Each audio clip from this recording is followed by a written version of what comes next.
He hates Charbonnet, that's why I'm anyway. It's not 1 minute. I'm joking. Don't bait me up, because JSN is the reason why Gino is not going to fall off this year. Yeah, good take. I like that. Okay, so now the fun bit, the more Bobo, less Bobo, our little quiz. Welcome back to the We Talk Seahawks Rookie Watch podcast. And this week we are fast approaching the opening to the season where we'll face the Rams at Lumen Field. And I'm joined tonight by James. We're going to go over some predictions for our rookies for this year, what we expect out of them.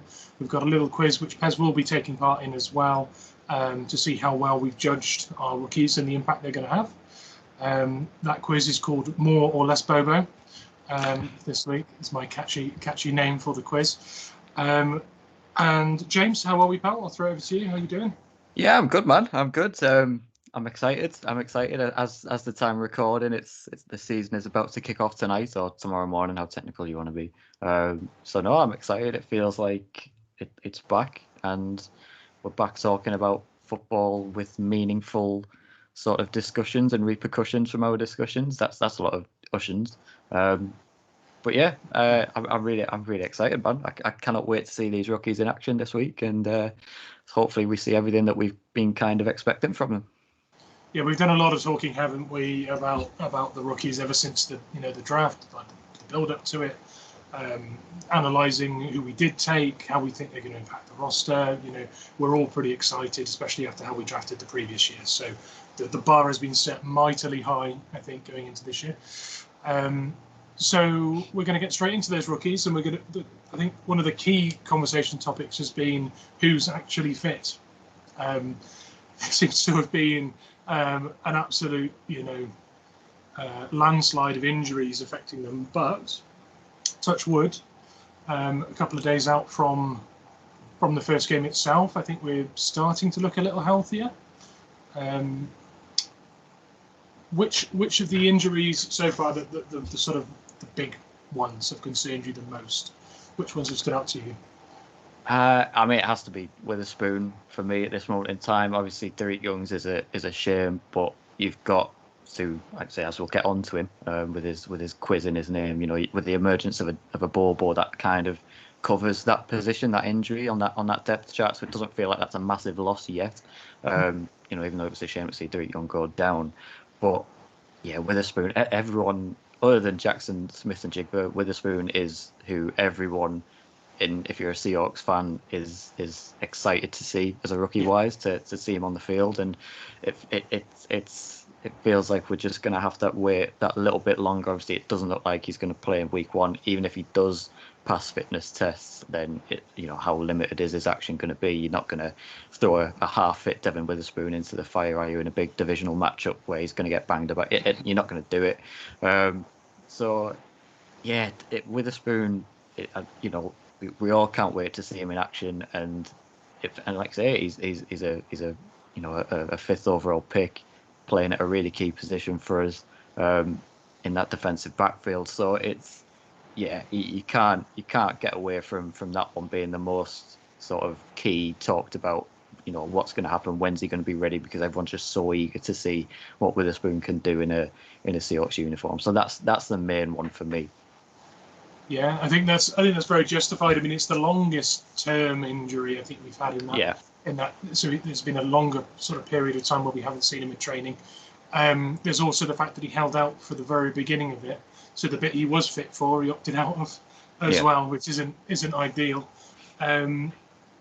I do think with Witherspoon, we've kind of picked a bit of a defensive sort of. He's like a mood setter. He's a vocal, hard-hitting player in there, and I think at the moment we've got quite a few of those. We've got Diggs and we've got Bobby Wagner this year.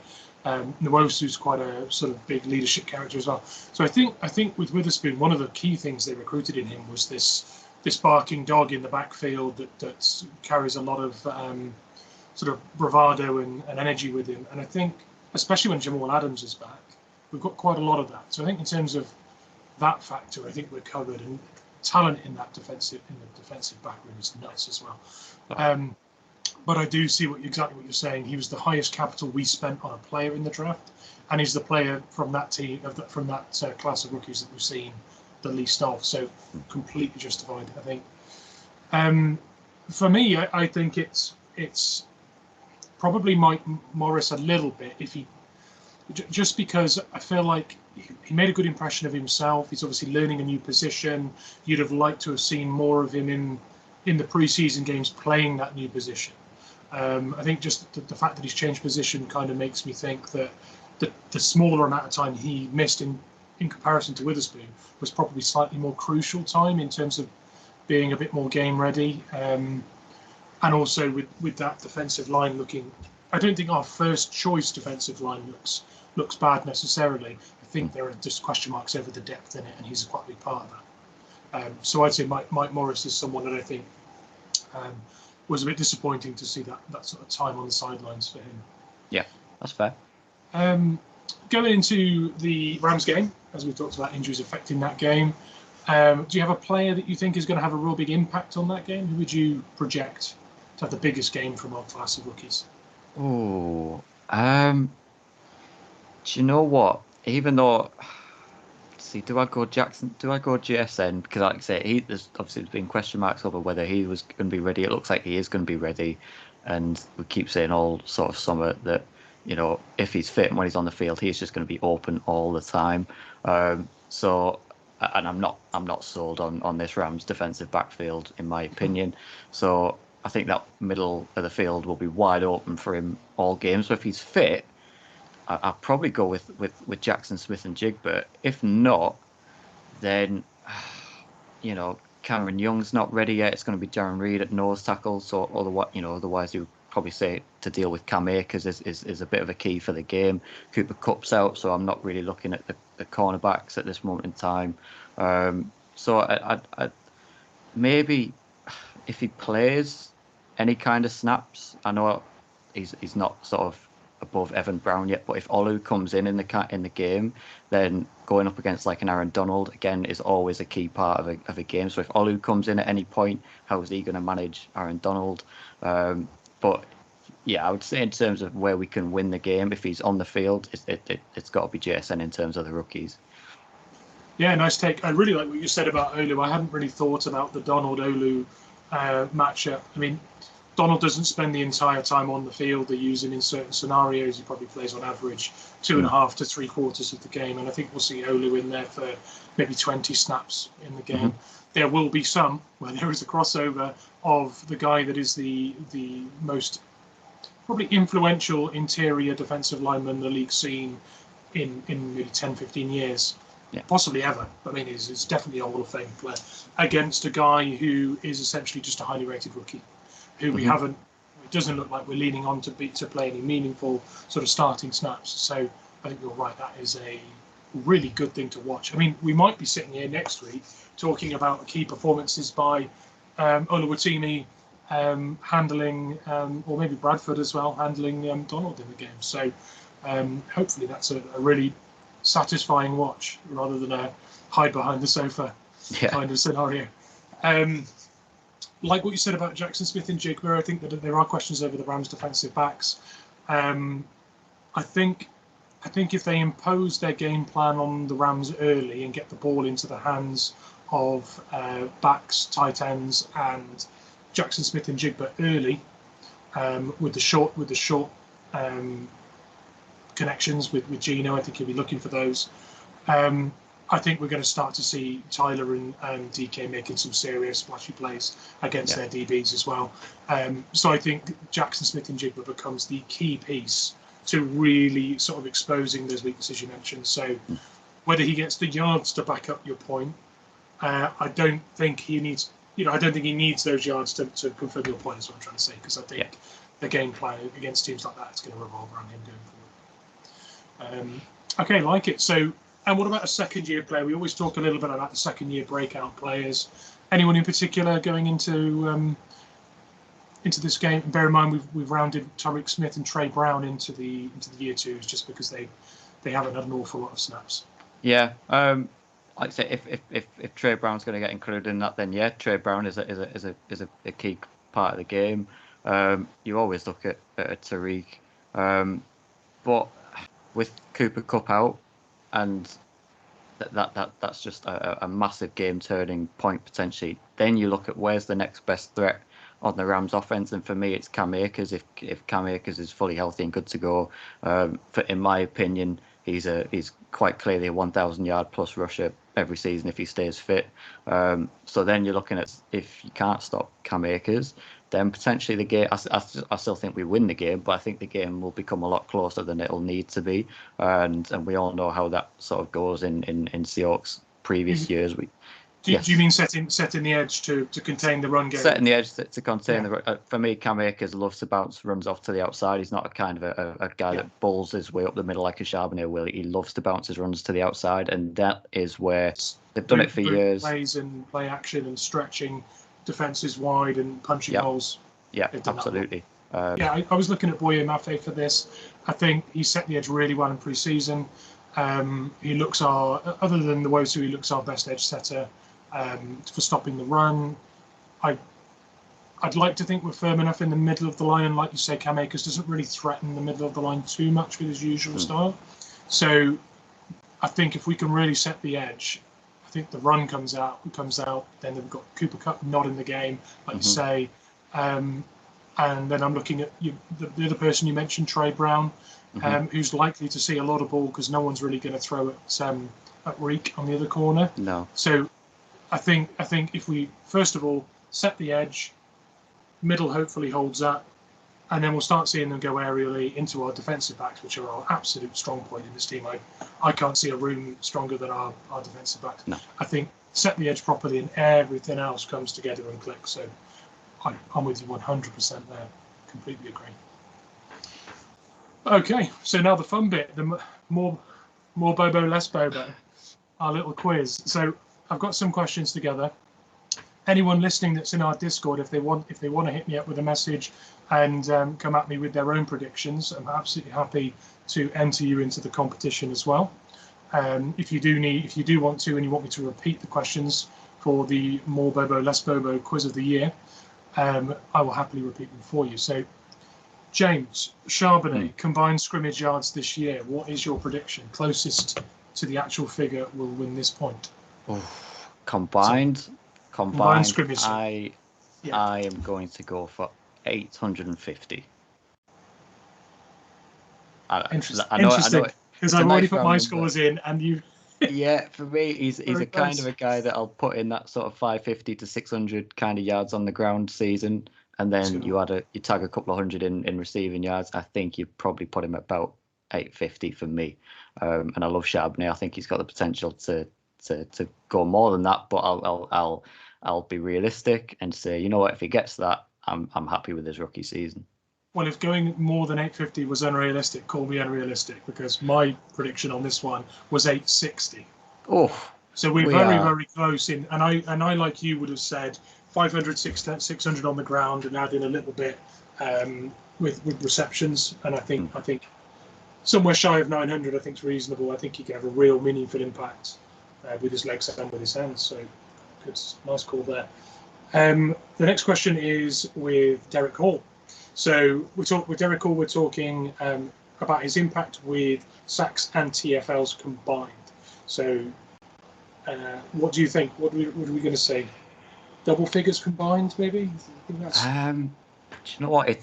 This is really hard to kind of work out what Derek Hall could explode this season, or he could kind of have a bit of a, not like a Boye Mafe kind of rookie season, but just sort of a bit more conservative. But I feel like Derek Hall, I'm leaning more to the fact that he'll probably explode this season. I really like his chances. I really like him. So you know what? I will put it in double figures. I'm not going to go stupid with it because I think the majority of that double figures will be taken up by tackles for loss. So I think probably you're looking at maybe 3.5, 4 sacks, and maybe 12 tackles for loss, 11 tackles for loss. Yeah. I'll put it at 15.5. I'll put it at 15.5. Yeah, we'll go with that. I like it. Okay. I've got a little more conservative than that. I've gone 14, but we're both looking at the same thing. When you said more tackles for loss than sacks, I completely agree with that take. I think he's quick and he's strong and he's physical. And I think he's not reliant. Whereas someone like Daryl Taylor is more tunnel vision to the quarterback, nail him, fast bend around the edge. Hall's got a little bit more sort of more raw physicality, and I think that lends itself to more TFL. So, yeah. Next question is quite an easy one. In Jigba, how many TDs for the year? What we're saying, and I should specify all of these stats are within the main season. If we go towards the playoff, the playoffs and Super Bowl, those won't count for this because it's unpredictable. Yes. This one I might disappoint if you, namely Pez, because I know what Pez's answer will be, something ridiculous. But there's just, for me, I get the concern. Well, it's a good concern, but for the sake of this question, it's a concern. In terms of the mouths that need feeding on this Seahawks offense, there's just too many mouths to go around. So I'd love to say JSN would go for 12, 13 touchdowns this season. I just don't see it. I think he is that sort of talent of a player and will hopefully reach those kind of numbers in the future. But right now, I think, you know what, I'll go 5. Nice. Okay, I went 6. So our brains are sort of more or less on the same sort of track. We're on the same wavelength so far. I like it. Yeah, pretty good. The next one again in Jigba, how many yards in total for the season? Again, I'll revert back to my description on the previous sort of question. Again, a lot of mouths to feed. So I'd love to say he's going to go. Oh, but do I see? Now this is a little sneak peek in terms of the hot takes, because if I say what I was going to say, I will contradict myself. So I don't know whether. Oh, right, I can't contradict myself.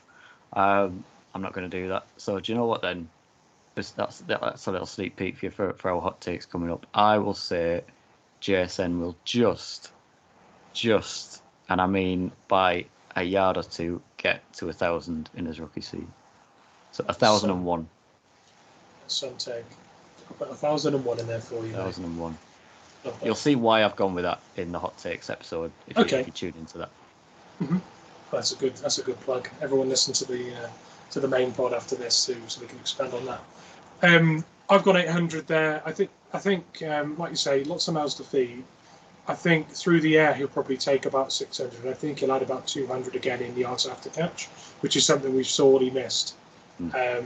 So I think he'll do really well overall in terms of yards, but I think a lot of that will be contributed himself with how shifty he is and how evasive. So 800 for me there. You've been a bit more generous, and you may be right. I am right. Okay, I hope so. I mean, I'm always happy for people to contribute more than I thought. I'm always happy for that. Next question. Highest average yards per play for McIntosh or Charbonnet. Which player will have the most average yards when they receive the ball, either as a rush or through the air as a reception? Yeah. So for me, I think I'll give you the totals. I think McIntosh is going to have a higher one. My reasoning behind this is, again, like I said, I think Charbonnet is the better running back, but I think with the way that we'll use McIntosh and how much we'll use McIntosh, I think Charbonnet will get, even though he might not go for 1,000 yards rushing, he'll get a lot of work this season. He'll get a lot of touches, and that will sort of, in turn, knock down his average yards per rush, whereas McIntosh might sort of operate in that kind of, you know, a DJ Dallas kind of, you throw him in for a couple of players every kind of game. I know DJ's at RB2 on the depth chart, so he might get some more workload this season, but historically, that's kind of how we've used DJ. And I see that sort of same thing, like a Travis Homer, like a guy that, you know, you put in for these kind of special players that you've got up your sleeve. So he won't see that much action, in my opinion, unless we get sort of guys going down with injuries. They'll be splashier players, you think? They're going to be splashier players. They're going to inflate his numbers. So I think Charbonnet will average around about 2.3 yards per carry this season. And I think McIntosh will average somewhere in the region of 4.5. Okay, interesting. I've also got McIntosh for almost identical reasons to you, or in the same. I've come to the same conclusion with a very slightly different look at it. I think we'll see I think we'll see Charbonnet in quite a workhorse kind of role, and also in quite a utilitarian kind of role where he's expected to do a number of different things. Whereas McIntosh, when he's on the field, I think we'll see bigger when he does get targeted with the ball. If he's not playing third down and protecting the quarterback, I think he'll be snapping off third down conversions, yards after catch, things that are schemed for him to get open and in space. So I think Charbonnet will have lots of 1-2 sort of attritional see-out game kind of runs as well, and I think that will damage his average. So I've gone with McIntosh as well for that reason. Like it. Pretty similar to you, I think, in that respect. So here's an interesting one. Oluwatimi, and how many games will he start for the year? And before you give me a prediction, if he does start a game at centre, he will be the first rookie centre to ever start a game for the Seahawks. Wow. So if you were to put one in that column and predict one, it would be an absolute Seahawks first. Just I like it. That's a lovely little stat. I like that. Of trivia. I think it won't take long for Olu to become the starting centre. That's not a knock on Evan Brown. However, when I look, I think I see a better run blocker in Oluwatimi than I do Evan Brown, in my opinion. Just from what I've seen in pre-season, what we're hearing, I personally think Olu's going to be a better run blocker, and for that reason, I think that's going to be the key to our offense clicking. It always is. The run game is. We run first. We're run first, regardless of all these amazing elite talents we've got at receiver. As long as Pete Carroll is the head coach, with his offense, it will always be run first. So I think the priority blocking scheme, if you like, is the run block, and it always has been in Seattle. And I think if you have a better run blocker than a pass blocker at this moment in time, I think he'll go with that. I think we've got better pass blocking options at offensive tackle. I think the guard spots, maybe with a Damian Lewis taking a bit of a leap as well. I know Bradford is more of a run blocker as well. So I think they'll go with the run first blocking kind of approach rather than pass blocking. And if that's Olu over Evan Brown, I don't think it'll be long, because I look at some of the teams we've got coming up in the first few weeks, like the Giants, Panthers, Bengals. There's some teams with some really, really good interior defensive lines that are really good at stopping the run. So I think they'll go with Olu fairly shortly. So I'll say, I maybe after week 3. Oh, interesting. Okay, so you think about 14 games. 14 games? After week 3, 17 in the season, right? Yeah. So so the question was how many games would he... right. Sorry, how many games would he start? Sorry, not how many games until he starts. Ah, right. How many games? Sorry, yeah. So. Okay. Yeah, mate. Because then I don't know, like I said, whether he'd be able to hold it down is another question, or whether they'll go back to him. I don't know. Yeah, but maybe it's matchups, like you say. Maybe there are matchups where he's just preferred. I think that's probably how it looks, yeah, because I think they've been fairly close in camp, and they'll probably just say, who's the defensive tackle this week? Is Evan Brown more suited? We'll play him if Olu's more suited. So yeah, maybe kind of straight down the middle. Maybe 8 or 9 he might start. Evan Brown might start 8 or 9. So I'd put it in that kind of region. Okay, I'll go 8.5. Just to, it doesn't really make sense, but I know it's somewhere between 8 and 9. So yeah, so that's cool. I've gone for 2. So we're a little polar opposite there, and I completely take your point, and I think you make a very good point that it's that there's a real matchup. There's an ace up the sleeve, I think, for some matchups there with Olu and how dominant he can be at something that Evan Brown hasn't done too much in his career. So you make a very solid point there. For me, the fact that we've never started one means, at least even if it was just Pete Carroll had never started one, I think that points to someone that really wants that leadership coming from that position. He's always had someone in there that is quite vocal. And Evan Brown, from the interviews I've seen with him and from what I've read about him and what I've seen, he looks like a guy who really leads from the front and has an awful lot to say, communicates really well. I think if Olu comes in and does that well when he is on the field, I think he could very quickly surpass Evan Brown, because that, I think, is Evan Brown's sort of that's his trump card over Olu. And if Olu can do the same, I think we've got a benefit for our scheme, like you said. But I think it might be 2 games that we see him starting. I think it will take a little time. Very confident next year he's the starter, though. Mm-hmm. And the last question, which will serve as our tiebreaker in a situation where we have back with 6 questions prior to this. So if we have a 3-3 tie, the winner will be determined by the person that gets closest to the Mo Bobo or Less Bobo tiebreaker, which is, how many yards is Bobo going to get? What's your number on Bobo? See, I'm gonna pump the brakes a little bit. Like I say, we all love Bobo at this moment in time. He's taken the preseason by storm. But preseason is the preseason. It is backups for the most part. Let's just hold off. Let's see what he can do week 1. See how he looks against proper starting defensive units. So I'm not going to get carried away like some people are. Fair enough, rightly so. You can get carried away. I don't mind that. That's why we love different opinions. I think if Bobo, from where we've got him as an undrafted free agent, to running the worst 40 time for a receiver ever, if he makes a squad, locks down wide receiver 4, and gets 450 yards receiving this season, brilliant. So I'll go for 50. I thought you were going a lot lower than that, honestly, with the way you opened that up. I thought you were going to say something a lot lower.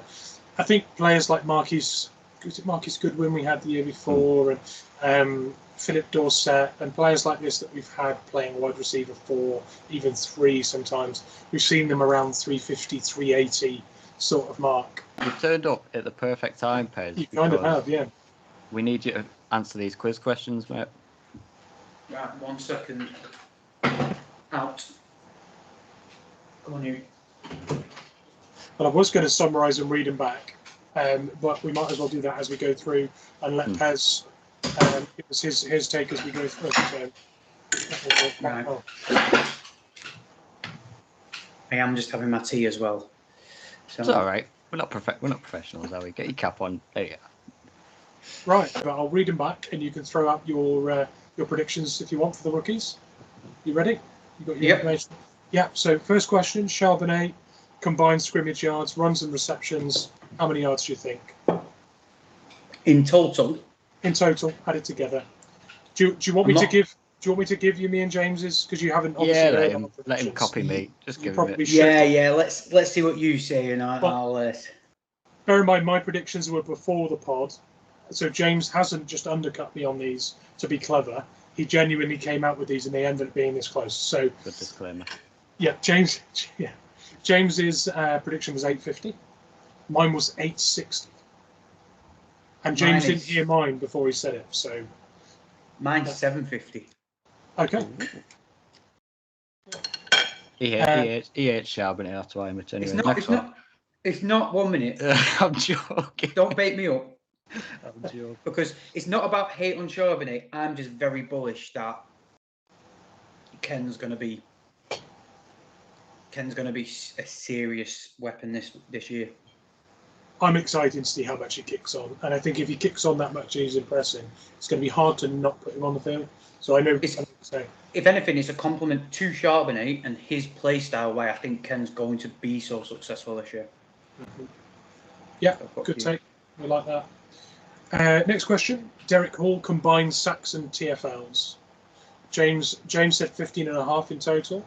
I've said 14, and we both thought that TFLs would be sort of 2/3 of that number. I've said 9 in total. Ooh. Okay. Just because I'm a bit dubious to how Pete's going to truly use him. Yeah, I think that's fair. And I think it might take him a bit to get consistency to go. And I actually had 5 sacks and 4 TFLs. Oh, okay. So you've gone very different to us.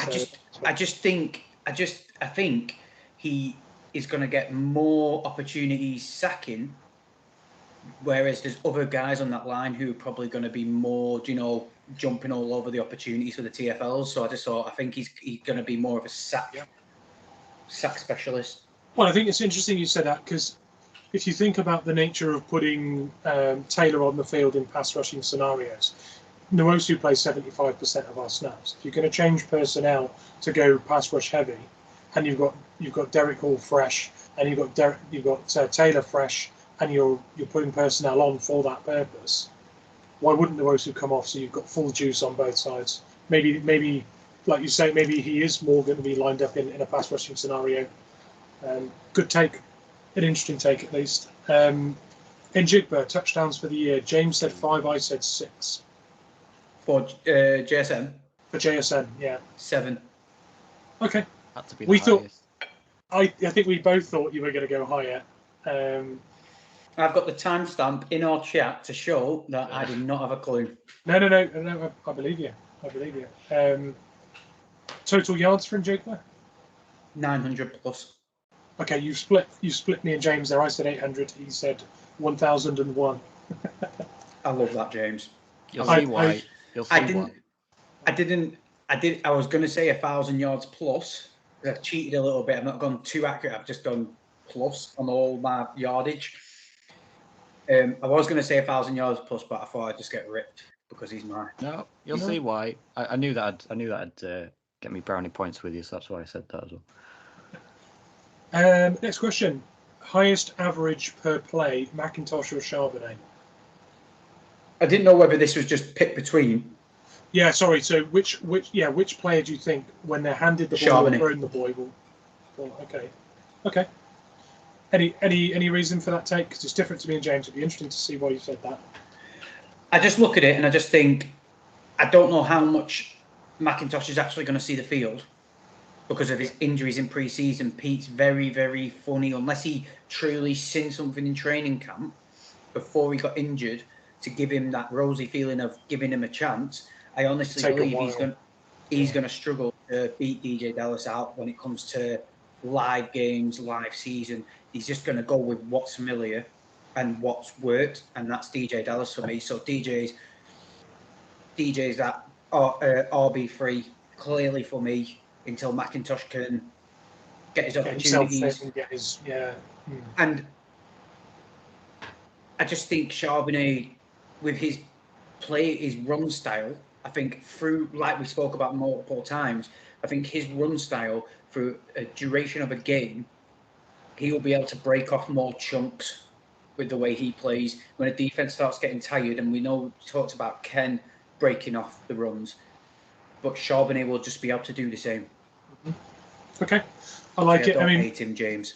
Me and James both went Mac, just mainly because we think Charbonnet will be asked to do quite a lot of workhorse sort of running as well, lots of 1 yard, 2 yard, 3 yard attritional work as well, which might bring his average back down. But I think you're right, he'll have some big rip-off plays as well, where he tears off chunks, but I think the average might come down slightly because of that. Whereas Mac will get on the field 1 or 2 snaps a game, and on those occasions he may well have something schemed up for him to get him open and get a third down or something like, I think me and James saw that fairly similarly. Oliver Teamy, how many games will he start this year? Oh, shit, I missed that one. And I'll give you the same nugget of information I gave to James, which was the Seahawks have never started a centre as a rookie. Apart from, there's a little caveat to this, James. Sorry, I missed this. Go on. Who's our guard that we had from LSU? Damian Lewis. Damian Lewis started a game at centre, but as a guard due to an injury. That doesn't count. So, and even before the game, he wasn't supposed to. He had to cover on the day. I think Ethan Pocic maybe was injured before the game or something, and he had to cover. So we've never drafted a rookie centre that has started a game in his rookie year, is the stat. So I actually think Evan Brown will start at least till the bye week. Okay, which is when they realise that the guard spot is yet again another hindrance on that O-line. You think he slides over and Ollie comes in? Move him over, because Oliver Teamy showed in pre-season that he can do it.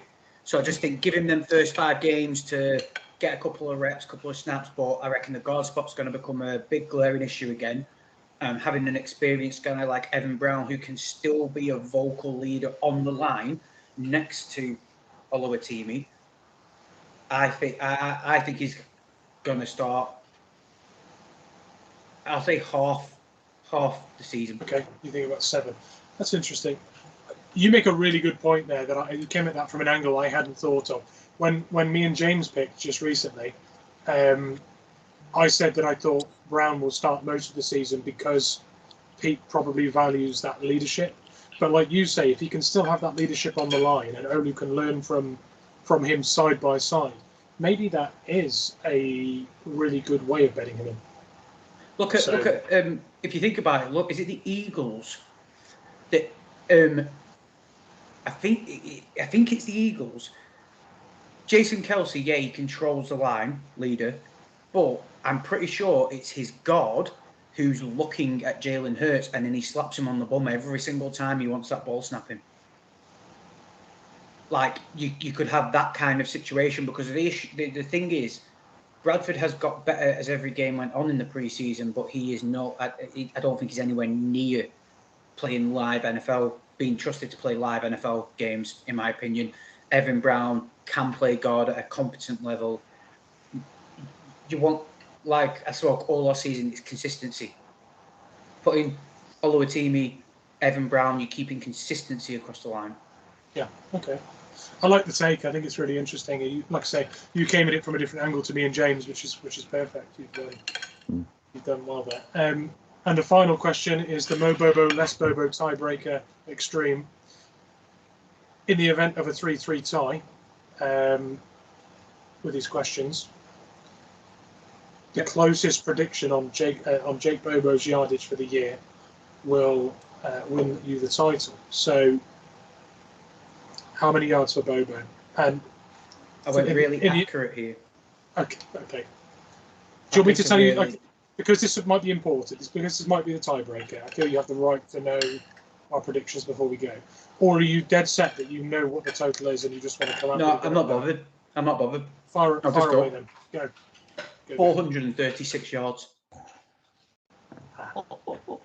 You jammy bastard. I really like it. I really like it because James went 450, and I feel like if you and him are tied on these questions, you might just. If you win it by 14 yards, I'm not gonna be happy at all. I love that, and it also splits the two of us as well. So superb. Do you know why? Because I came in just as you'd finished up. Oh, so you cheated? No, because I didn't hear. I heard your reasonings behind Bobo, right. Both of you. Right. My thing on it is what you said, Mitch, about Eskridge and Derek Young coming back. For me, personally, Bobo beats both of them because I honestly think Gino would rather have a Bobo on the field than a Derek Young or Eskridge. Is that just his ability to get open late in the play and give him a second option if he's done all his checkdowns? My whole thing about the JSN pick, why I don't care about the offense, because JSN is the reason why Gino is not going to fall off this year, and Jake Bobo will be another reason if Tyler there's a little caveat. If Tyler goes down, Jake Bobo is another reason why Gino won't have a fall off, because they are savvy route runners, and Gino needs savvy route runners. Mm-hmm. He needs guys who are just going to hit the P's and Q's, and he will do the rest, the basics, essentially. Derek Young essentially is DK Metcalf's cover. Same type of player, run the same routes. Derek Young, if something happens to DK, you're in. If something happens to Tyler, I'd rather see Jake Bobo, because you don't want two DKs on the field, really, unless JSN's just going to destroy the middle of the field with two burners on the outside. That could work. I just think Gino would love Bobo. as a receiver over any of the others. That's why I think he's going to get that many yards, personally. Nice. I like it.